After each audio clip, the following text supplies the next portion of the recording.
E aí, pessoal, chegando aqui, só compartilhando com o pessoal, nossa live especial hoje falando sobre religião e questões emocionais, psicológicas, espirituais. Olá.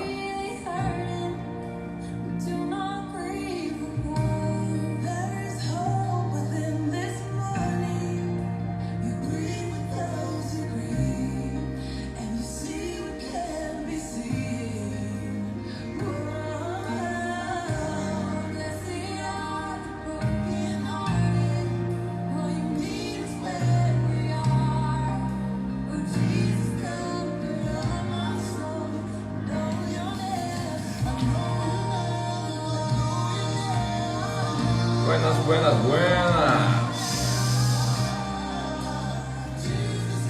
E aí, buenas noches. Ó, cantando parabéns aí, hein?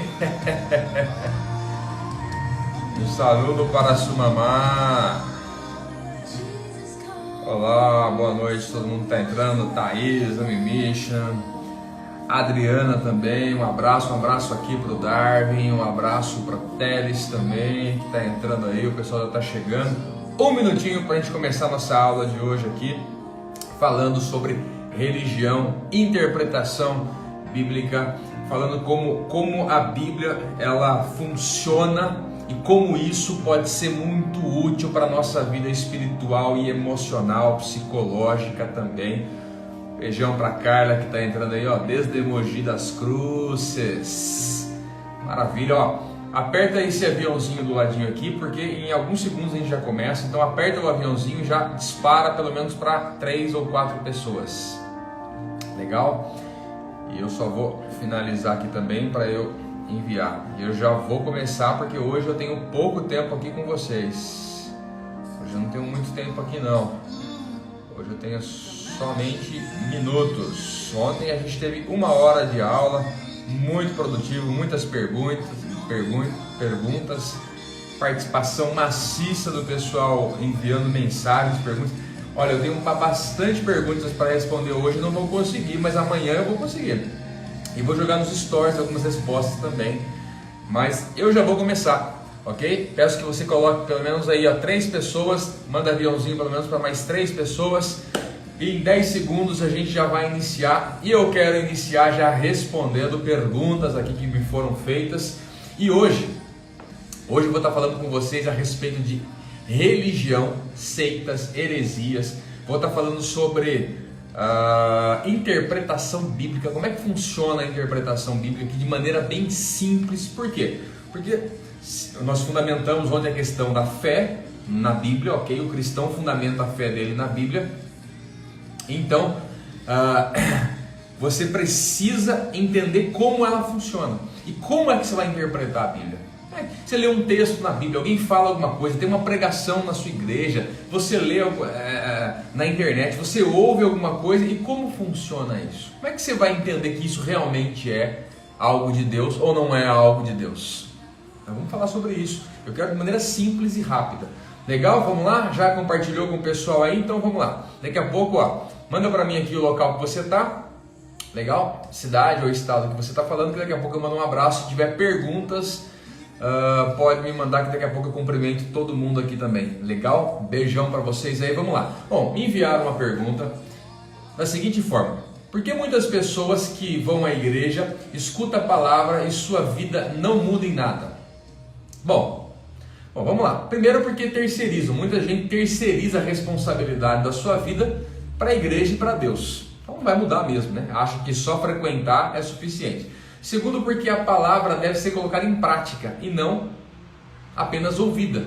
Tiago capítulo 1, versículo 22 diz o quê? Sejam praticantes da palavra e não apenas ouvintes, enganando-se a si mesmo. Aquele que ouve a palavra, mas não põe em prática, é semelhante a um homem que olha a sua face no espelho e depois de olhar a si mesmo, sai logo e esquece da aparência. Quer dizer, não resolve nada. Entra por um ouvido, como diz o ditado, e sai pelo outro. Então esses 2 pontos são fundamentais. O que a maioria faz é o quê? terceiriza a responsabilidade. Por exemplo, tem gente que leva filho para a igreja e terceiriza a responsabilidade para a escola dominical, para o pastor de criança, para a tia, para a escolinha e tal. É a mesma coisa na escola, né? Tem gente que joga a criança na escola e terceiriza a educação para a escola. Então essa terceirização é muito comum acontecer nas pessoas, por isso que não transforma de vida, vai ficar frequentando a vida inteira. Por isso que o lema nosso é o quê? Do Jogados para Fora. Você está aqui no Everton Lopes 5, vocês estão aqui em Jogados para Fora, são 2 canais aqui sendo transmitidos, mas o que acontece? O nosso lema existe vida cristã, e a gente ajuda você a ter vida cristã fora das 4 paredes. Como é dentro das 4 paredes, aí você se vira com a sua denominação, com a igreja, com o seu pastor, sei lá, você se vira aí, ok? Aí é uma questão de vocês, institucional. A minha faz parte da minha missão ajudar você a ter uma vida relevante fora das 4 paredes, ok? Uma vida que você viva com Deus, uma vida que você seja importante para a sua família, você seja importante na sociedade, que você seja relevante e realmente tenha um propósito de vida. Legal? Outra pergunta aqui, rapidinho, ó. Por que você considera Paulo um apóstolo? Ah, legal, vou tomar um pouco de água aqui, ó. Por que eu considero Paulo um apóstolo? É simples. Porque ele diz que é, né? Em 1 Coríntios capítulo 1 e vários outros textos. Então, o primeiro ponto é esse. Segundo, porque Lucas escreve relatando isso. E Lucas era confiável, né? Ele escreve o evangelho mais completo sobre Jesus, o evangelho de Lucas. Então, Lucas escreve Atos, por exemplo, relatando esse apostolado de Paulo. Terceiro, porque a igreja em geral reconheceu o apostolado de Paulo. Não sou eu não, é a igreja da época, ok? Outro ponto é porque o apostolado, na verdade, não foi destituído em nenhum momento. Outro ponto é porque é apenas um dom, ok? Muito importante, mas um dom, certo? Então não é semideus não, porque eu entendo que a Bíblia é inspirada por Deus, e não há nada escrito que contradiga o apostolado de Paulo na Bíblia. Lembra que nós falamos ontem? Bom, qual que é o meu pensamento sobre essa questão da interpretação da Bíblia? Eu sou ortodoxo, quer dizer, a Bíblia é suficiente ou preciso de outras coisas? Tem um monte de gente que fala que não, que Paulo não era apóstolo, que são aqueles que viram Jesus realmente. Mas está escrito isso aonde? Eu sou ortodoxo em relação à Bíblia. Okay? Eu não sou racionalista, que são aqueles que pegam e julgam a Bíblia. Eu não julgo a Bíblia. Eu interpreto a Bíblia segundo a iluminação que o Espírito de Deus me dá. Certo? Bom, a outra aqui para a gente fechar a questão de Paulo, explica as mentiras de Paulo. Hoje o assunto é sobre interpretação bíblica, né? Então vamos lá. Explica as mentiras de Paulo, né? Por que eu não explico as mentiras de Paulo?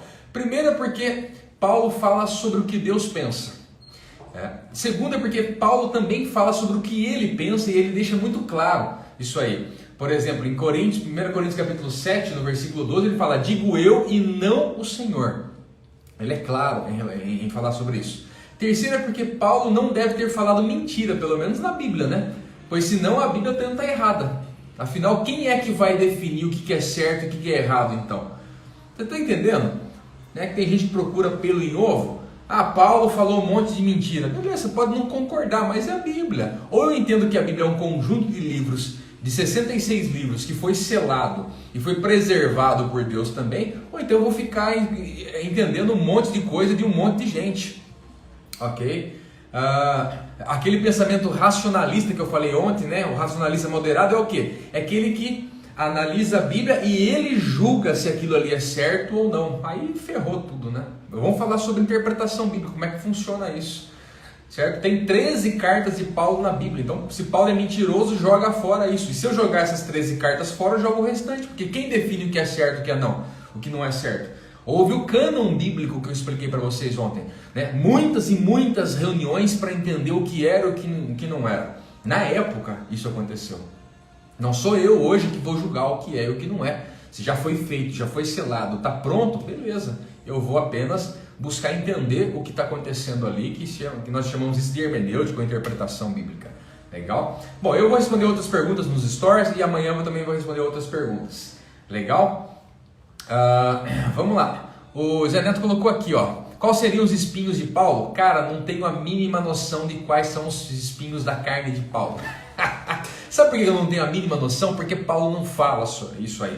E aí entra um ponto muito interessante que eu já quero começar da nossa aula de hoje, ok? Que é o seguinte, aliás, eu vou falar isso daqui a pouco. Vou falar isso daqui a pouquinho. Dá só uns minutinhos. Por quê? Porque eu quero explicar para você o que é religião, certo? O que é religião? As pessoas acham que ter uma religião é suficiente para a vida delas. O termo, a palavra religião, vem do latim religare, que significa ligar-se novamente. Já traz a ideia de que estava ligado, foi desligado e agora religião, ligar novamente. A ideia é que o ser humano estava com Deus, saiu de Deus e aí volta a ligar com Deus. Então, Cristo para o cristão seria o ponto de ligação entre o ser humano e Deus. Então, Cristo seria a verdadeira religião nesse sentido etimológico da palavra, ok? Na original da palavra aqui. Mas ganhou um sentido muito pejorativo. Religião hoje é a maneira que o homem entende como ele vai chegar a Deus. Então, ele estabelece um monte de dogmas, de leis, de regras, de instituições para que ele chegue a Deus dessas maneiras. Então, isso virou religião. Ganhou um sentido muito pejorativo, ok? O que é uma heresia? Heresia é uma distorção da verdade. Eu sempre digo que para o cristão, a mãe da heresia é a Bíblia. A mãe, grave isso, a mãe de toda a heresia para o cristão é a Bíblia. Por quê? Porque se não tem verdade, não tem distorção. É necessário ter a verdade para ter distorção. Então, quando você pega e mente, não é uma heresia. Quando você inventa, não é uma heresia. Agora, quando você distorce, você pega uma verdade e dá uma volta para ela dizer o que ela não está dizendo, isso é uma heresia. E existem muitos ismos, quer dizer, são pensamentos, crença filosófica sobre alguns assuntos que se tornaram heresia e que grande parte dos, entre aspas, cristãos utilizam. E isso prejudica a sua fé, isso prejudica a sua vida psicológica. Por quê? Porque você cria expectativas que não têm a ver com aquilo que Deus está fazendo, com aquilo que Deus está falando, orientando. A ansiedade, por exemplo, ela é gerada pela expectativa. Por quê? Você cria uma expectativa, a expectativa não vai ser realizada, você se frustra e esta frustração ali na frente vai se tornar ansiedade. Você vai querer de alguma forma fazer com que isso dê certo. Você vai ficar pensando, vai ficar fazendo, correndo atrás e isso tudo gera ansiedade. Então, quer dizer, a interpretação errada sua sobre Deus é a grande chave para a ansiedade das pessoas hoje em dia, pelo menos as pessoas que creem em Deus de alguma forma. Agora, um ismo, um pensamento desse, uma crença dessa, uma filosófica dessa, chamada empirismo. Eu falei um pouco sobre isso ontem. Quer dizer, você tem uma experiência e essa experiência é o quê? É o seu ponto de conhecimento. Então, porque aconteceu com você, você fez uma oração ajoelhado, você foi curado. Então você entende o seguinte, que toda vez que você fizer uma oração ajoelhado, você vai ser curado. Você estabelece um padrão aí, um ensinamento, ok? O seu critério é a sua experiência. Eu não posso basear a minha fé na minha experiência, nem na sua experiência. Isso não é bíblico, ok? Isso não é bíblico. Algumas pessoas pensam que para ser prósperas ela tem que fazer isso e ela vai ser próspera. Por quê? Porque fulano fez e aí ele foi. Olha, tem um monte de coach na internet falando besteira demais sobre essas coisas. Tem uns caras renomados até aqui na internet, bastante. Eu poderia citar alguns nomes aqui que estão falando besteira demais no nome de Deus. Eles não têm nenhum tipo de fundamento. Apareceu para mim aqui, o cara começou uma live agora, que é um deles. O cara não tem fundamentação bíblica nenhuma para ensinar o que ensina, mas ele pega um versículo isolado e ensina, por exemplo, a crença de merecimento. Você tem que entender que você merece ser milionário, por isso que você vai ser. Mas Cristo não ensina isso, a Bíblia não ensina isso. Ah, mas está escrito o versículo na Bíblia. Heresia, distorce. Você pega um versículo, isola ele e faz o que você quiser com ele.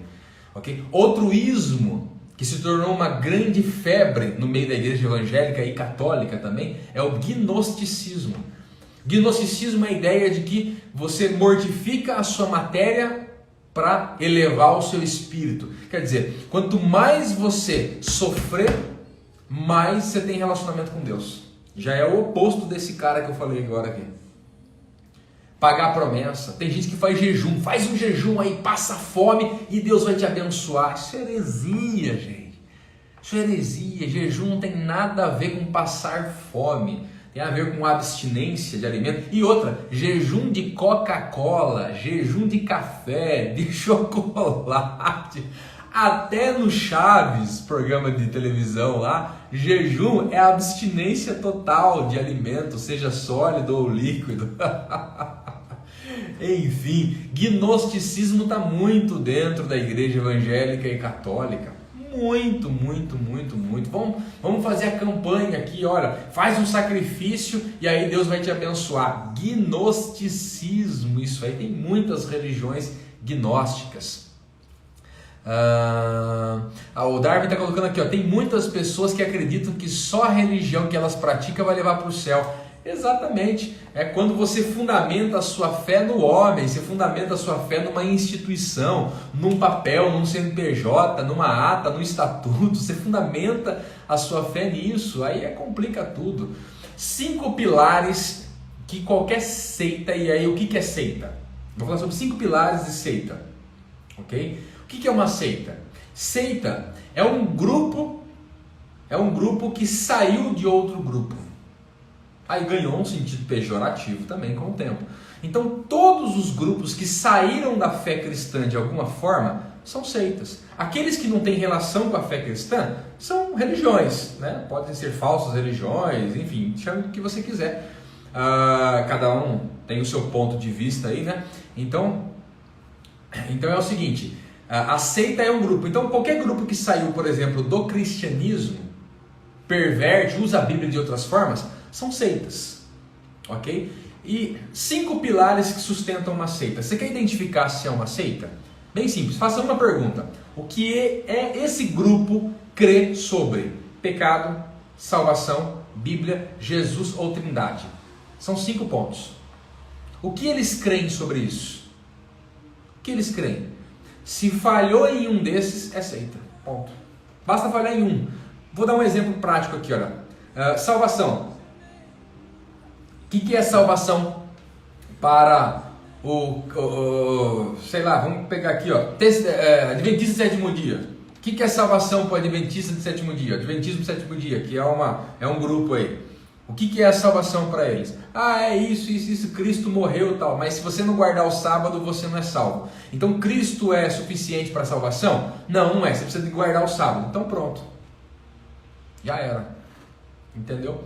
Então, a Bíblia é suficiente para esse grupo? Não, precisa da Bíblia mais um livro, mais não sei o que. Então o grupo também é considerado seita. Por quê? Porque pecado, salvação, Bíblia, Jesus e Trindade são pontos fundamentais da fé cristã. Não dá para negociar com isso. Ok? Então são pilares que fundamentam. É claro que no curso, que a gente abre as inscrições amanhã para o curso, claro que eu trabalho isso aqui, você ganha um material todo apostilado, tudo, você ganha books e a gente coloca isso aqui e esmiuça bem, né? Mas vamos lá, o José Neto tinha colocado aqui, ó, a explicação sobre o espinho na carne de Paulo. Aí eu vou explicar da seguinte forma, José Neto, eu tenho apenas 15 minutos aqui, ó. Eu vou explicar para fechar a nossa aula de hoje, porque hoje são 30 minutos de aula, daqui a pouco depois eu explico por quê. Vou explicar da seguinte forma. Para você interpretar a Bíblia, existem 4 pontos que eu preciso observar. Não adianta você abrir a Bíblia, que nem eu fiz ontem aqui, ó, você abre aqui, ó, está escrito aqui, ó, Deus fala comigo, aí você lê um versículo e acha que não é assim que funciona. Existem 4 pontos, pega uma caneta e marca aí. O-I-C-A. O-I-C-A. Oica. É um método que eu chamo oica. Olha e observação.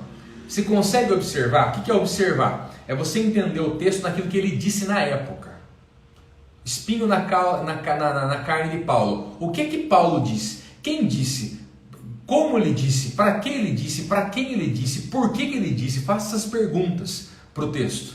Você consegue observar realmente o que ele disse, para quem ele disse? O que ele quis dizer naquela época lá? Isso é uma observação. É você se transportar para a época. Tem textos que você não vai conseguir fazer isso. Então eu não consigo observar. Aí a pergunta é, se eu não consigo observar, como eu vou passar para interpretar? Tem gente que não consegue observar um texto de Apocalipse, mas já está interpretando como se fosse... E é por isso que forma-se um monte de heresia, um monte de besteira. E essas questões todas geram muito problema interior nas pessoas. Que a maioria das pessoas que estão em depressão dentro das igrejas estão porque elas não conseguem compreender a Bíblia do jeito que ela deve ser compreendida. Então, oica, observação. Você consegue observar? Eu não consigo observar, Zé Neto, esse texto aí do espinho na carne de Paulo. Eu não consigo observar ele. Porque Paulo não explica o que ele está dizendo ali. Paulo não fala sobre o que é exatamente. Não há um contexto específico. Eu sei que era algo que incomodava muito ele e que continuava incomodando e pelo jeito ia continuar. Ele não tinha como se livrar daquilo. Eu só sei isso. Eu não tenho outras informações para entender esse texto. Então eu não me arrisco a dizer. Tem gente que fala que era mulher, tem gente que fala que era uma doença, tem gente que fala um monte de coisa. Eu não consigo dizer o que era o espinho na carne de Paulo. Não consigo. Então, para eu interpretar a Bíblia, eu tenho que ser humilde. Porque eu tenho que entender que há coisas que não são para mim, não são para eu entender. O I é de interpretação. A interpretação é o que o texto quer dizer. Não é somente o que o texto disse, mas é o que o texto quer dizer. O que o texto quer dizer? O que o texto quer dizer? Essa é a grande questão. Se eu não consigo observar, como é que eu vou conseguir interpretar? Não tem como eu interpretar. É impossível. Impossível. Então, observação e interpretação. Observação, o que o texto realmente disse na época. Interpretação, o que o texto quer dizer. Oica, isso mesmo. Oica. O-I-C-A. Correlação. Presta atenção nisso que eu vou dizer agora. Eu fico até exaltado quando eu vou dizer isso aqui, quando eu ensino esse negócio. Correlação. Não dá para você formar um ensinamento ou uma doutrina com um texto ou dois textos. Você tem que correlacionar, quer dizer que você tem que relacionar ele com outros textos. Eu não consigo entender a palavra que Deus quer dizer por um texto apenas. Mas mulher não pode cortar cabelo porque está escrito ali em Coríntios, capítulo 11. Mas só está escrito naquele texto para aquelas pessoas. Então eu observo quem escreveu, para quem escreveu, em qual contexto escreveu. Eu interpreto o que ele quis dizer. E agora eu correlaciono. Vou pegar outros textos. Aonde está escrito isso? Onde está ensinado isso para outras pessoas? Não tem. Então não é doutrina. Então era algo pontual, específico para um grupo de pessoas. Ponto. Entendeu? Você pega sobre casamento, o cara pega um texto, dois textos, quer montar uma doutrina. Isso é heresia, isso é uma besteira. Gente, você forma o que você quiser.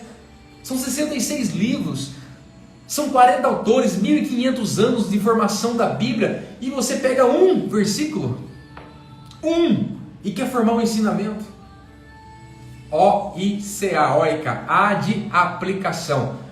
É aplicável na prática da minha vida? Não. Então não é ensinamento. Aí lascou, né? Porque tem muita coisa que a gente lê que quer interpretar para o outro, mas não pega para a gente. Quando você conseguir colocar na sua vida, então é um ensinamento. Se você não consegue colocar na sua vida, como é que vai ser ensinamento? Como é que vai ser? Não tem como. Existem algumas dificuldades de interpretação, como por exemplo, dificuldade de ordem espiritual. Não tem como eu entender a Bíblia somente pela razão humana. Existe a revelação, que é o que aconteceu na época, a inspiração, que é o que Deus fez com homens para eles escreverem, e a iluminação, que é o Espírito de Deus me ajudando a compreender a orientação de Deus para a minha vida. Essa orientação de Deus, com Cristo. Por isso que eu brigo muito. Eu falo que não existe Bíblia sem Cristo. Cristo é a verdade, não é a Bíblia. Cristo é a verdade. A Bíblia aponta para a verdade que é Cristo. Por quê? Porque através dele há a transformação na minha história, na minha vida. Então essa dificuldade de ordem espiritual. Eu preciso de Deus para compreender a Bíblia. A segunda dificuldade é de ordem natural. Aí sim é estudo. Não adianta você ler isolado. Por isso que amanhã eu abro as inscrições para o curso Teologia na Mesa, onde você vai sentar na mesa comigo, online, e vai estudar. Por quê? Essa dificuldade de ordem natural, você tem que entender um pouco de geografia, a cultura, o idioma, como é que funcionou, como é que funciona o contexto, de maneira simples, mas tem que ser direta. Se você não superar esses 2 pontos, como é que você vai entender o que Deus quer? Tem gente que se mata de orar, faz oração, mas vive em depressão. Que vida é essa? Oração que não livra você da ansiedade, não vai livrar, porque a oração não foi feita para isso. Pô. Uma vida com Deus requer palavra, oração e etc. E muita prática, principalmente. Ok? Então nós precisamos entender que esses são princípios básicos. Quando a gente fala em interpretação bíblica, a Bíblia tem histórias verídicas, histórias reais. Discovery Channel vai para a Bíblia para descobrir algumas coisas de arqueologia, história, antropologia, etc. Tem histórias como parábolas que Jesus conta lá do rico e do Lázaro. É uma história, não foi uma realidade. É um exemplo, é um modelo. É uma irrealidade para ensinar um princípio. Alegorias ou sentido figurado tem, por exemplo, a fé como um grão de mostarda. A fé não é grão de mostarda, ela é como um grão de mostarda. Outra, vi línguas repartidas como de fogo. Não tem língua de fogo, cabeçudão. Não tem. Tem um monte de igreja pentecostal que até hoje canta e prega isso. Língua de fogo, não tem língua de fogo. É como língua de fogo. É um exemplo. Certo? Alegorias, exemplos. Tem gente que vai se afundar, detona a sua vida emocional, detona a sua vida espiritual, porque ele não entende o que é alegoria e o que é realidade. Aí é complicado. Tem hipérboles na Bíblia. O que é uma hipérbole? É um exagero de linguagem. Por exemplo, não caberia em todo mundo, em todos os livros do mundo, os milagres que Jesus fez. É uma hipérbole. Não é uma realidade, é um exagero de linguagem, é uma maneira de se falar. Em todo mundo e tal. E até a expressão mundo, quando você pega a expressão mundo, não dá para chutar o balde. Tem 3 tipos de mundo na Bíblia: sistema, natureza, planeta e pessoas. Deus amou o mundo, amou as pessoas. Deus criou o mundo, Deus criou o universo, planeta, etc. e tal. O mundo jaz do maligno. Sistema. De acordo com o contexto, eu vou entender que mundo está sendo falado ali. Enfim, religião não basta. E para eu entender o que Deus pensa, eu tenho que ter paciência para isso, tenho que ter uma vida com Deus, mas preciso estudar. Eu preciso me permitir estudar. E as pessoas hoje não querem fazer isso. Legal? Deixa eu ler alguns comentários aqui, porque eu tenho 4 minutos mais ou menos aqui, menos que 5. A galera convidando gente aqui, beleza. É oica mesmo, viu, Vini? Hoje as pessoas ficam imaginando cada coisa que não está na Bíblia. Por exemplo, no canal Jogados para Fora, tem um vídeo que tem um cara falando que nós somos parte animais e parte anjo. Aí quem colocou aqui é o Marco Feliciano, né? Ele viajou na maionese, cara. Ainda que eu falasse a língua dos anjos, aí ó. Ainda que eu falar a língua dos anjos, não tá falando que é assim, né? Mas é um exemplo que ele usa ali, uma alegoria talvez, eu não sei, nunca falei com anjo, né? Exagero de linguagem de Paulo, ainda que eu falasse a língua dos anjos. Exagero, né? Provavelmente seja assim, porque ele não falou com anjos, né? Eu não sei se anjos conversam, dialogam assim, como é que funciona essa comunicação dos anjos aí. Creio que há uma comunicação, um diálogo, agora não faço ideia como é isso aí, se tem um idioma específico. A Bíblia não fala sobre isso, então eu me atenho àquilo que é. Eu sou um cara que me especializo cada vez mais na Bíblia, há 20 anos. Aquilo que é fora da Bíblia. Eu me especializo na mente humana como psicanalista, especialista em psicologia clínica, como teólogo, eu me especializo em Deus e nas coisas referentes a Deus pela Bíblia, mas aquilo que não está em nenhuma coisa nem outra, cara. Eu gosto de muita ciência e muita Bíblia, mas quando você separa essas duas coisas, ou pega coisas que não tem nada a ver nem com ciência e com Bíblia, aí complicou tudo. Aí lascou. Ok? Dedo de Deus, fogo divino, muita coisa que na verdade pode servir como alegorias, outras são hipérboles, etc. É bom, vocês entenderam o princípio, isso que é legal. Deixa eu mandar um abraço para todo mundo aqui. O Darwin, Teles, Zia Neto, um beijão pra minha esposa Karine, o Anderson, valeu aqui, Ciana, um abraço também aqui, Priscila, a Oliveira, Ariadna, Susan, desculpa, aqui, Verrinite é Vini? É o Josias, que é o Josias aqui, um abraço também aqui, Daniel, toda a galera aqui, ó, valeu, ainda que eu desse meu corpo para ser queimado, né? Ele usa um grande exagero, né? Se eu der meu corpo para ser queimado, mas sem amor nada vai ser e tal, enfim. A galera aqui também, ó, Rafael, a Elis, Lucila, Lide da Bahia, valeu, Robigol, um abraço, Giane, Selma, né? Cristiano aqui, ó, boa noite, um abraço aqui também. Pessoal, hoje a nossa aula fechou aqui, legal? Fechou aqui nossa aula de hoje. Eu queria o seguinte, ó, ô Darwin, bate um print para mim aqui, pode ser? Bater um print, vamos postar essa foto aqui. Eu vou postar essa foto aqui nos dois Instagram e gostaria que você fizesse um comentário nessa foto sobre o que você aprendeu hoje. O que foi um ponto que foi importante para você. Um comentário, pode ser? Porque quando você coloca esse comentário, o Instagram ele entrega para mais pessoas e outras pessoas vão ler o seu comentário também para elas aprenderem algumas coisas. Pode ser?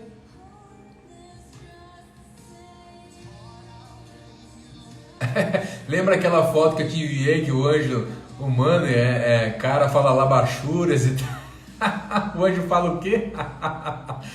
Tá bom, o Darwin então tá tirando uma fotinha aqui.